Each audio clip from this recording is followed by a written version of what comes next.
Pineapple കറി ഉണ്ടാക്കാം. Pineapple പച്ചടി.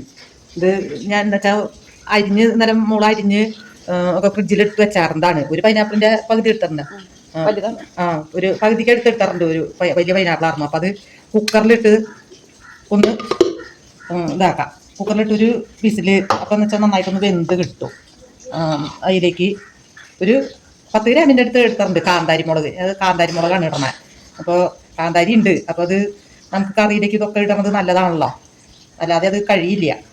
ഇനിയും പൊട്ടിക്കാൻ വേണ്ടി നിൽക്കുന്നുണ്ട്. അപ്പോൾ കാന്താരി മുളക് ഇട്ടു. ഇനി അതിലേക്ക് കുറച്ച് മഞ്ഞൾപ്പൊടി ഇടാം. നമുക്ക് മഞ്ഞൾപ്പൊടി ഇടാം.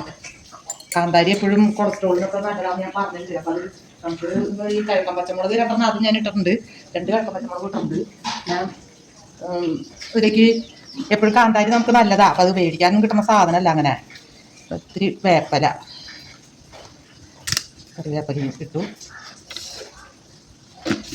ഇത് കുക്കറിൽ ആവശ്യമില്ല ശരിക്കും പറഞ്ഞിട്ടുണ്ടെങ്കിൽ. ഞാൻ കുക്കറിൽ തന്നെ ചെയ്യാറ്. ഇത് വേഗം വെന്ത് കിട്ടണം നന്നായിട്ട് വേവാൻ. ഇത് നമുക്ക് കടുകൊക്കെ പൊട്ടി താളിച്ചിട്ട് അതിലേക്കിട്ട് ഇതാക്കിയാൽ മതി. കുക്കറിൽ ഇടുമ്പോൾ എനിക്ക് ഞാൻ ഇടാറില്ല. കുക്കറിൽ അത് വേവാൻ വയ്ക്കാം.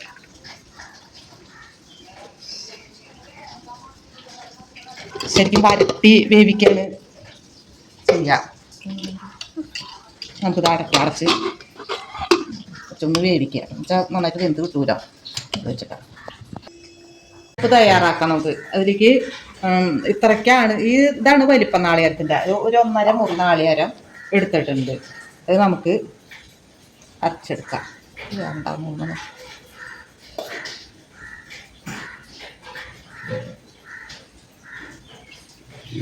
എടുക്കണം കേട്ടോ.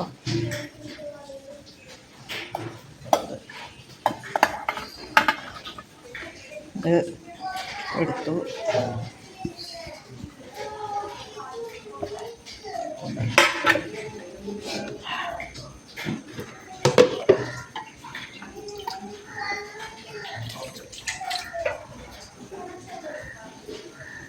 കുറച്ച് വെള്ളം ഒഴിച്ചു.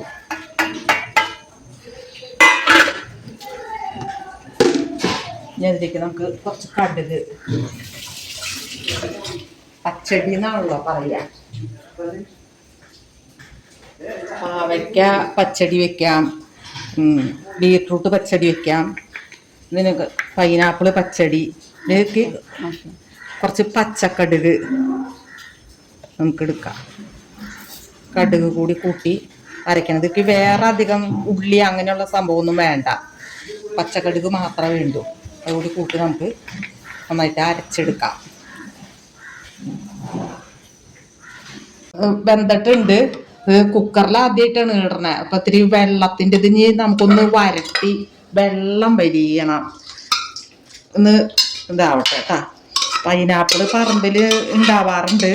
ഈ കൊല്ലം ഒരു 3-4 കിട്ടിയുള്ളൂ. ഇത് എനിക്ക് വന്ന് കിട്ടിയതാ പൈനാപ്പിള്. അപ്പം അതിനെ ഒന്ന് ഇത് ഞാൻ ചീൻചട്ടിയിലായാലും ഉരുളിയിലായാലും ഇട്ട് വരട്ടിയെടുക്കാറാണ് പതിവ്. അപ്പോൾ കഷ്ണം ഒരു പൊടിക്ക് വലിപ്പം കൂടിയിട്ടുണ്ട്. അപ്പം അത് കാരണം കൊണ്ടാണ് ഞാൻ കുക്കറിലിട്ടേ. അപ്പം ഒന്ന് വെന്തോട്ടെ എന്ന് വെച്ചിട്ട്.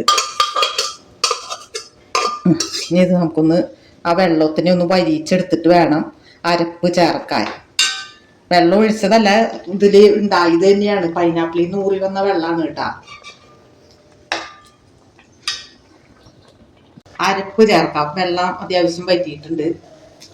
അരപ്പ് ചേർത്ത് കൊടുക്കാണ്. നാളികേരവും കടുകും കൂടി അരച്ച് വെച്ചത്.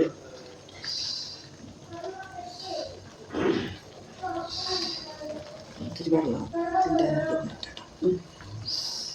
ഒന്ന് ഇളക്കി കൊടുക്കാം. തീ കൂട്ടണ്ട.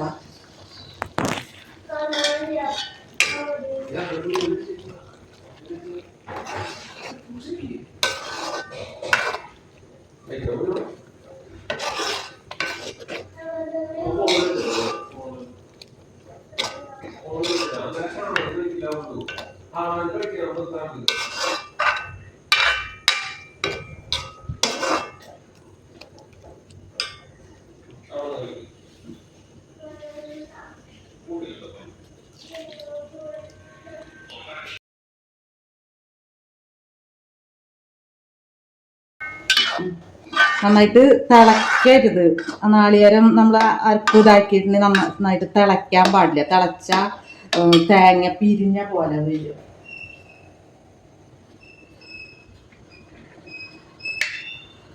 അല്പം കൂടി മഞ്ഞപ്പൊടി ഇട്ട് കൊടുക്കാം. ചാരപ്പും തൈരൊക്കെ ചേർക്കുമ്പോൾ മഞ്ഞൾ കുറവാവും. അല്പം കൂടി മഞ്ഞപ്പൊടി ഇട്ട് കൊടുക്കാം.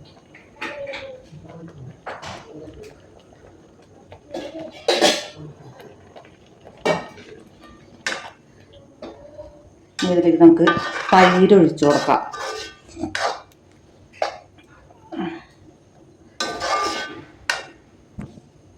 തൈര് പുളി ആവശ്യത്തിന് ഒഴിച്ചാൽ മതി. ഇപ്പോൾ 1 ഗ്ലാസ് തൈരിലും കൂടുതൽ ഞാൻ എടുത്തിട്ടുണ്ട്. മധുരവും പുളിയും എരിവും ഒക്കെയാണല്ലോ പൈനാപ്പിളിന്.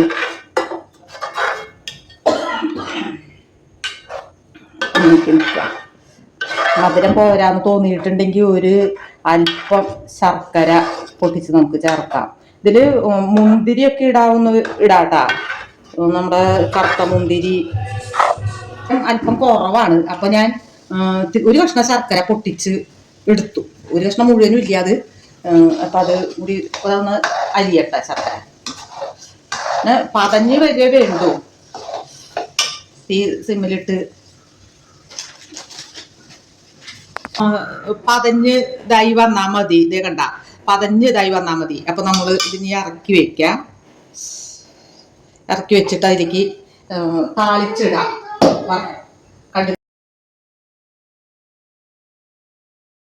ഇത് കൊണ്ട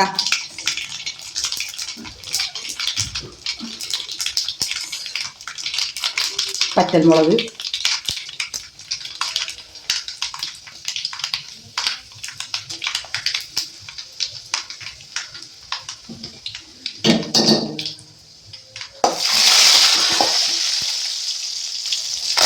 കറിവേപ്പില,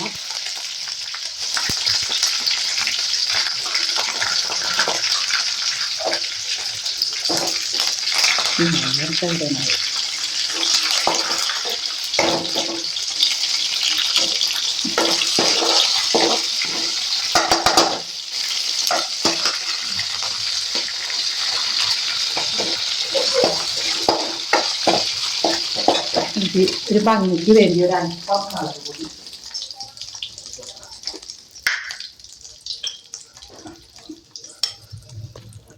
ഒരല്പം മുളക് പൊടി നമുക്ക് കറിയിലേക്ക് ഇട്ട് കൊടുക്കാം.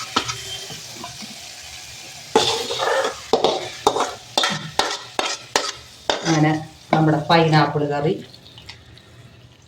റെഡിയായി. ഇതിപ്പോ മുന്തിരി ഞാൻ പറഞ്ഞല്ലോ, നമ്മുടെ കറുത്ത മുന്തിരി വേണമെങ്കിൽ അത്യാവശ്യം ഒരു 5-8 ഇട്ട് കൊടുക്കാം. സദ്യകൾക്കൊക്കെ കണ്ടിട്ടുണ്ട് മുന്തിരിയൊക്കെ ഇടുന്നത്.